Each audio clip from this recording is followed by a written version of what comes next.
আসসালামু আলাইকুম ষষ্ঠ শ্রেণীর শিক্ষার্থীবৃন্দ, তোমাদের জন্য পরীক্ষার নির্দেশনাটি নিয়ে হাজির হলাম। এই মাত্র নির্দেশনাটি আমরা পেয়েছি এবং পরীক্ষাতে 100% কমন পাওয়ার জন্য এই নির্দেশনাটি যথেষ্ট বলেই আমরা মনে করছি। তো চলো মূল ভিডিওটা শুরু করি এবং পুরো নির্দেশনাটা তোমরা ভালো করে দেখে নাও, কারণ কালকেই তোমাদের পরীক্ষা। তো তোমাদের নির্দেশনাটির উপরে যেটি লেখা আছে দেখো, নির্দেশনাটি বুঝতে অসুবিধা হলে শিক্ষক কিংবা সহপাঠীর সাথে আলোচনা করো এবং উত্তরপত্রে প্রমিত ভাষায় উত্তরটি লিখো। অর্থাৎ তোমাদের উত্তরটি কিন্তু প্রমিত ভাষায় লিখতে হবে, এটা তোমাদের খেয়াল রাখতে হবে। কারণ আমাদের লেখার মধ্যে অনেক সময় আঞ্চলিকতা চলে আসে, এটা আমাদের দূর করতে হবে।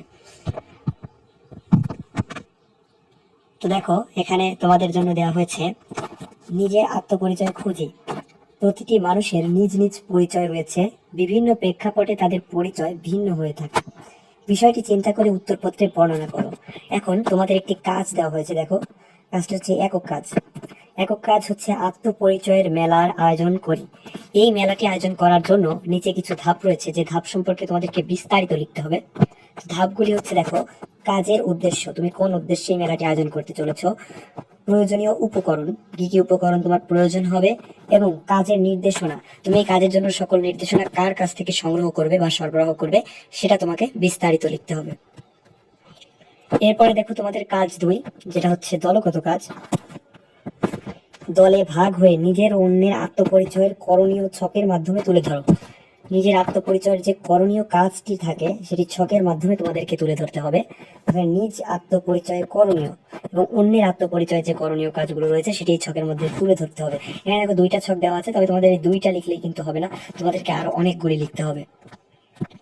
এখন দেখো তোমাদের কাজ 3, যেটি কিনা জোড়ায় কাজ।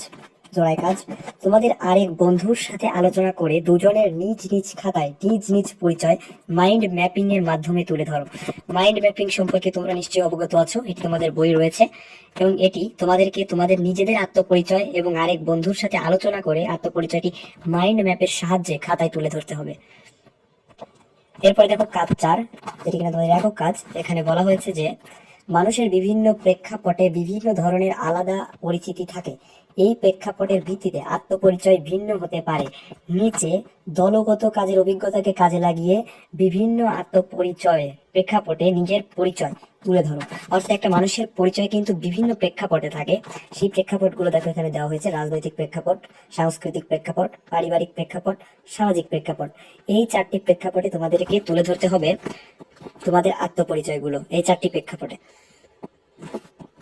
তো চলো নেক্সট কোশ্চেনে চলে যাই। তোমাদের পরবর্তী যে প্রশ্নটি রয়েছে সেটি হচ্ছে কাজ 5, দলগত কাজ। মানুষের পরিচয় প্রেক্ষাপট বিবেচনায় আলাদা। হ্যাঁ, এটা আমরা আগেই জেনেছি। তাই আত্মপরিচয়ের বৈচিত্র্য বিষয়ে একটি প্রতিবেদন লেখো, দলে আলোচনা করে। দলে আলোচনা করে তোমাদেরকে মানুষের যে আত্মপরিচয় আলাদা, এই আলাদাটাকেই তো বৈচিত্র্য বলা হচ্ছে, এবং এই বৈচিত্র্য সম্পর্কে একটি প্রতিবেদন লিখতে হবে তোমাদেরকে এবং দলে আলোচনা করে। তো এটি ছিল তোমাদের কালকের পরীক্ষার জন্য নির্দেশনা। হুবহু কমন পাবে এই প্রশ্ন থেকে, এবং এই প্রশ্নটির উত্তর আমাদের চ্যানেলেই আপলোড করা হবে, তোমরা দেখতে থাকো। ধন্যবাদ মনোযোগ সহকারে সকল কাজ করার জন্য। ধন্যবাদ সবাইকে।